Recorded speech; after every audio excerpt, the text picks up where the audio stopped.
आज हम मोटर के डिफरेंट कैरेक्टरिस्टिक्स, उसके एप्लीकेशन और स्पीड कंट्रोल के मेथड चेक करेंगे। तो सबसे पहले स्टार्ट करते हैं टार्क की इक्वेशन के साथ। जो हमारा टार्क होता है वो डायरेक्ट प्रोपोर्शनल होता है फ्लक्स और आर्मेचर की करंट के। जो मोटर के अंदर जो फ्लक्स होता है उसके साथ और उसके आर्मेचर की करंट के साथ। और अब जो फ्लक्स है वो डायरेक्ट प्रोपोर्शनल है फील्ड की करंट के साथ। ठीक है। मोटर में दो तरह के फील्ड्स होती हैं, कभी सीरीज मोटर में सीरीज फील्ड होगी, शंट मोटर में शंट फील्ड होगी, कंपाउंड मोटर में दोनों फील्ड्स होंगी।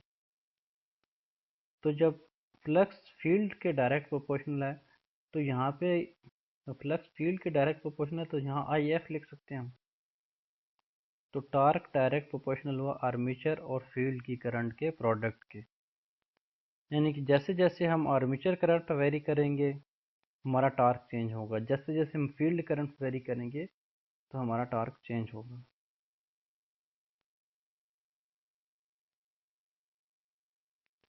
अब स्पीड की बात करें तो बैक ईएमएफ का फार्मूला होता है is equal to 5 P over A.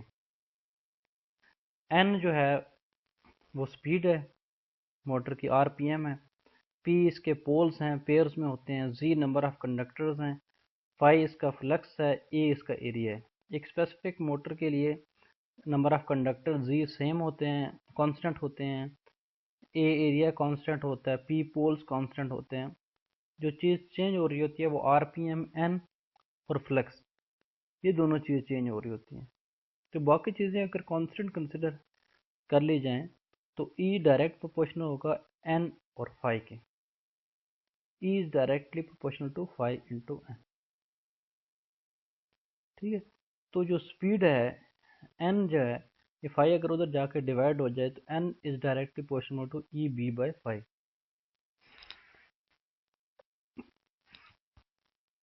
N जो है ई बी के डायरेक्ट प्रोपोर्शनल है और फ्लक्स के इनवर्स प्रोपोर्शनल है स्पीड। ई बी की वैल्यू जो टोटल वोल्टेज सप्लाई करते हैं, कुछ बैक ईएमएफ में ज़ाया हो रहे होते हैं, कुछ आर्मेचर के अंदर ज़ाया हो रहे होते हैं। तो E B is equal to जो बैक ईएमएफ के वोल्टेज होते हैं वो सप्लाई वोल्टेज में से अगर आर्मेचर का ड्रॉप माइनस कर दिया जाए तो वो हमें मिलते हैं। अब ई बी की अगर ये वाली वैल्यू यहाँ पे डाल दी जाए तो N is directly proportional to V minus I A R A over phi. और फाई आपको याद है, फाई फ्लक्स किसके डायरेक्ट प्रोपोर्शनल था, फील्ड की करंट। फ्लक्स फील्ड के करंट के प्रोपोर्शनल था तो यहाँ पे आई एफ लिख दी।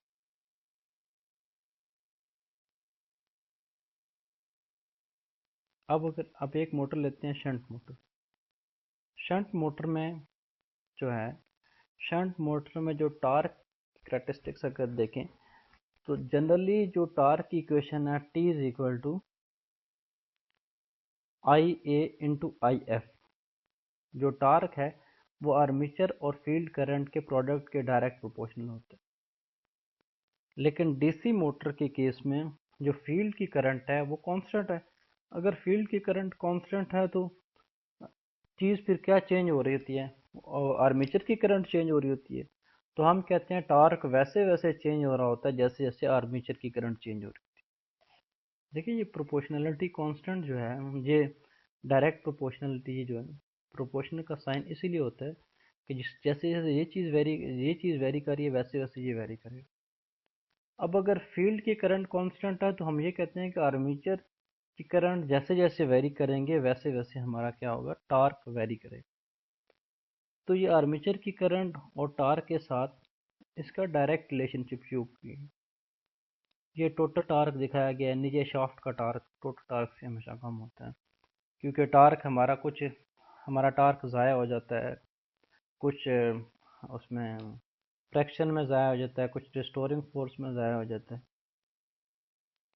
तो इसका जो टार्क होता है डीसी मोटर का वो उसकी करंट के डायरेक्ट प्रोपोर्शनल होता है।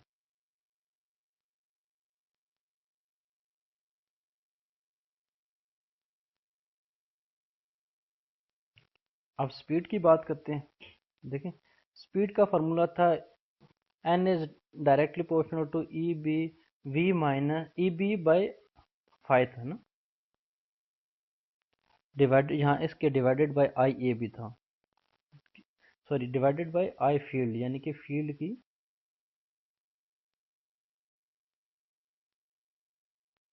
ठीक है ना, स्पीड की, ये वाला फार्मूला था स्पीड का, E B is equal to V minus I A R A divided by I F. जब शंट मोटर की बात करेंगे तो इसके जो फील्ड की करंट है वो कांस्टेंट है, तो फिर इन दोनों के डिफरेंस के डायरेक्ट प्रोपोर्शनल होगा, इन दोनों के डिफरेंस के डायरेक्ट प्रोपोर्शनल होगा।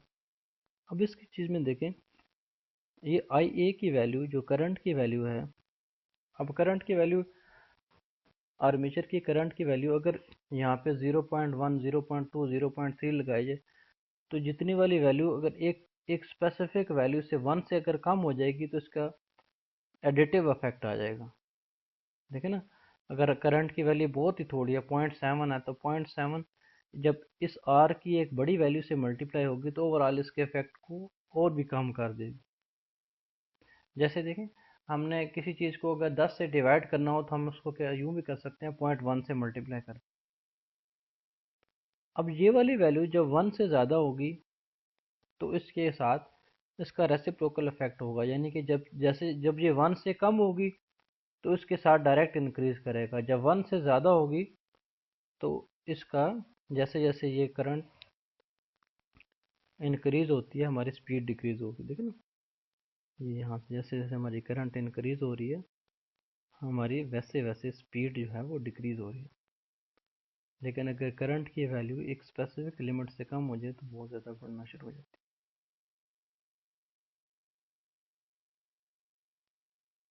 अब टार्क और स्पीड का क्या ताल्लुक है? एक सिंपल, एक डीसी मोटर शंट मोटर के केस में, अब जैसे जैसे मोटर है उसका लोड इंक्रीज करता है तो उसकी टार्क की रिक्वायरमेंट भी इंक्रीज कर जाती है। जब टार्क की रिक्वायरमेंट इंक्रीज करती है तो वो मोटर क्या है, ज़्यादा आर्मेचर करंट लेती है। ठीक है, जब ज़्यादा आर्मेचर करंट लेती है,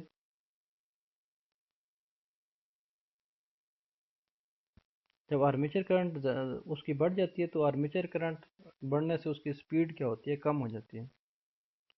तो इसमें एक राइज और फॉल के बीच में ना, दोनों के गिव एंड टेक के बीच की रिलेशनशिप आता है।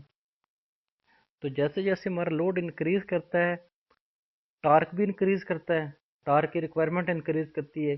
जब टार्क की रिक्वायरमेंट इंक्रीज करती है तो सिस्टम से करंट ज़्यादा लेता है, जब करंट ज़्यादा लेता है तो सिस्टम की क्या होती है, स्पीड कम हो जाती है हमारी मोटर के केस में। तो ये देखें, अब इसमें देखें इंक्रीज इन लोड, जैसे जैसे हम लोड इंक्रीज कर रहे हैं, जैसे जैसे हम लोड इंक्रीज कर रहे हैं तो आइडियली तो इसकी स्पीड कांस्टेंट होनी चाहिए। प्रैक्टिकली क्या होता है कि आज जैसे जैसे हम लोड इंक्रीज करते हैं, जैसे जैसे लोड इंक्रीज करते हैं तो उसका टार्क भी इंक्रीज होता है। जब उसका टार्क इंक्रीज होता है तो इस सिस्टम से करंट ज़्यादा लेता है, जब करंट ज़्यादा लेती है मोटर, ये डीसी शंट मोटर, तो इसकी स्पीड क्या होती है, प्रैक्टिकली कम होना शुरू हो जाती है। तो ये स्पीड और टार्क के करेक्टरिस्टिक्स है ना, कि लोड जैसे इंक्रीज होता है, लोड इंक्रीज होने के साथ टार्क की रिक्वायरमेंट बढ़ने से करंट ज़्यादा लेती है, और करंट ज़्यादा लेने की वजह से हमारी मोटर का स्पीड में फ़र्क आ जाता है, कम हो जाती है।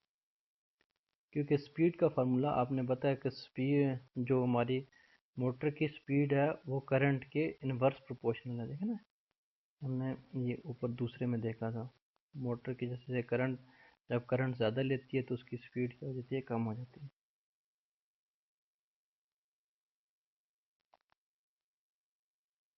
डीसी शंट मोटर के कुछ एप्लीकेशंस हैं, प्रिंटिंग मशीन में, पेपर के अंदर, ब्लोअर्स के अंदर इस्तेमाल की जाती है। अब यही वाली करेक्टरिस्टिक्स हम डीसी सीरीज मोटर के केस में देखते हैं। देखें, टार्क का फार्मूला हमने कहा था कि torque is directly proportional to I A into I F, यानी कि टार्क जो है फील्ड करंट और आर्मेचर करंट की डायरेक्ट प्रोपोर्शनल है। जब फील्ड डीसी सीरीज मोटर के केस में जो फील्ड की करंट होती है वही आर्मेचर की करंट होती है। तो हमने फील्ड की करंट की जगह आर्मेचर की करंट IA डाल दी, ये दोनों मल्टीप्लाई हो तो स्केयर के लिहाज से चेंज होती है। तो जो टॉर्क है डीसी सीरीज मोटर में वो करंट के स्केयर के लिहाज से चेंज होता है। तो टॉर्क हमारा करंट के स्केयर के लिहाज से बढ़ता जाता है। ये उसी का ना एक पॉइंट आता है जहाँ पे सैचुरेशन हो जाती है, दोनों एक साथ बढ़ना शुरू हो जाते हैं।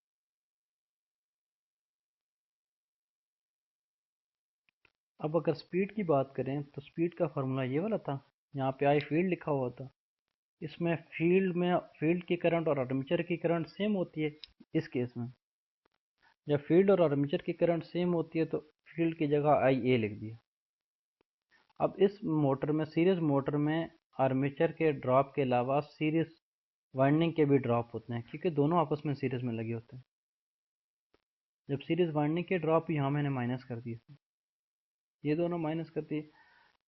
अब यहाँ पे भी वही सिस्टम है कि जब मोटर की स्पीड, मोटर का लोड बढ़ता है तो वो उसका टार्क बढ़ता है, उसके लिहाज से जब करंट ज़्यादा लेता है तो इसकी स्पीड के अंदर वेरिएशन, स्पीड जो है कम हो जाती है। देखिए ना, कांस्टेंट स्पीड से चल रही है, कांस्टेंट स्पीड में जब लोड इंक्रीज करते हैं तो सिस्टम से करंट ज़्यादा लेता है ना।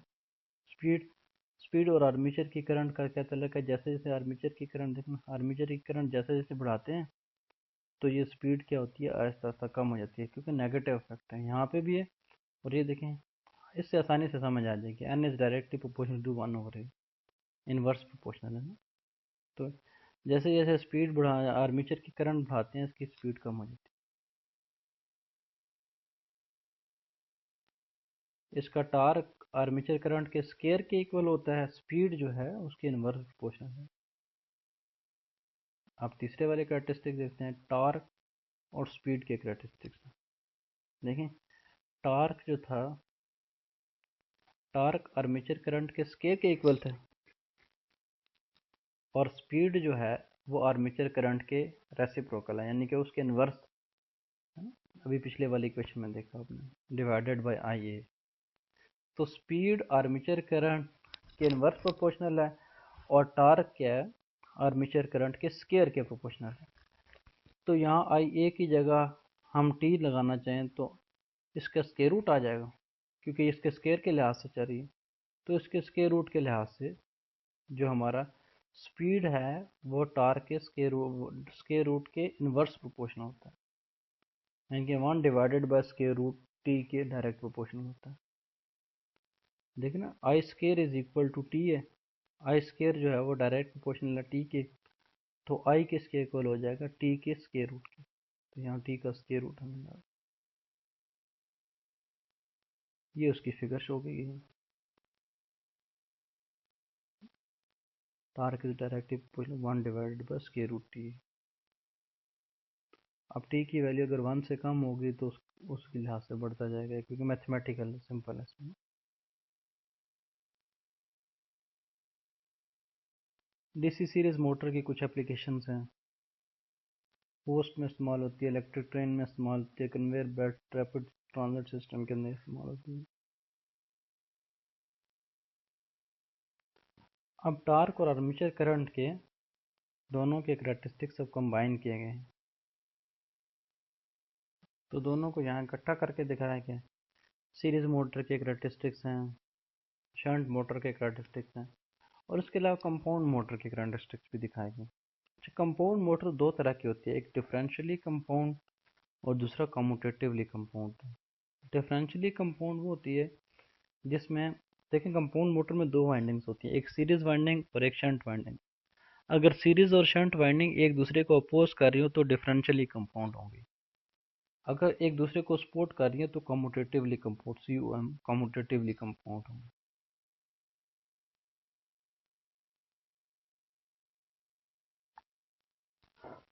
अब speed control of DC motor.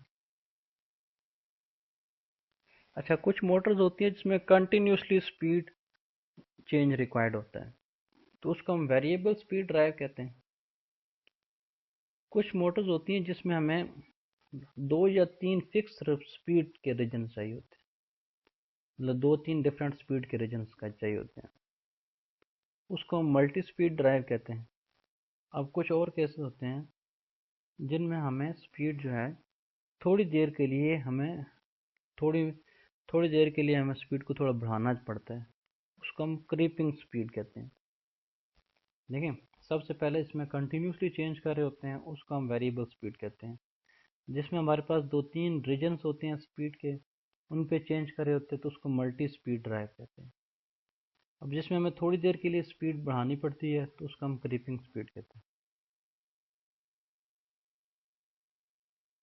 Speed का फार्मूला ये था, n is directly proportional E B minus I A R A over 5, जहाँ पे हमने फाई को कहा था फाई डायरेक्टली प्रोपोर्शनल है फील्ड की, और फील्ड है यहाँ पे आई एफ भी हमने बाद में पुट कर दिया था। तो एक्चुअल फार्मूला तो फ्लक्स के डायरेक्ट प्रोपोर्शनल है, और टार्क फाई इंटू आई ए की इक्वल। अब देखिए, मोटर की हमने स्पीड कंट्रोल करनी है तो यहाँ पे हमारे पास क्या क्या चीज़ें हैं, अप्लाइड वोल्टेज हैं वी, अप्लाइड वोल्टेज से हम कर सकते हैं कंट्रोल, आर्मेचर की करंट से कर सकते हैं, और आर्मेचर की रेजिस्टेंस से कर सकते हैं।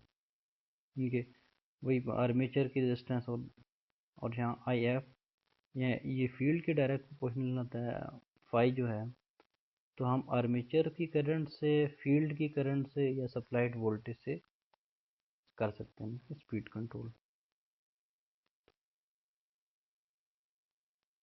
इसकी एक दो फिगर दिखाई गई, देखे ना, यहाँ पे हमने फील्ड की करंट को चेंज किया, अब यहाँ पे हमने आर्मेचर की करंट को चेंज कर दिया।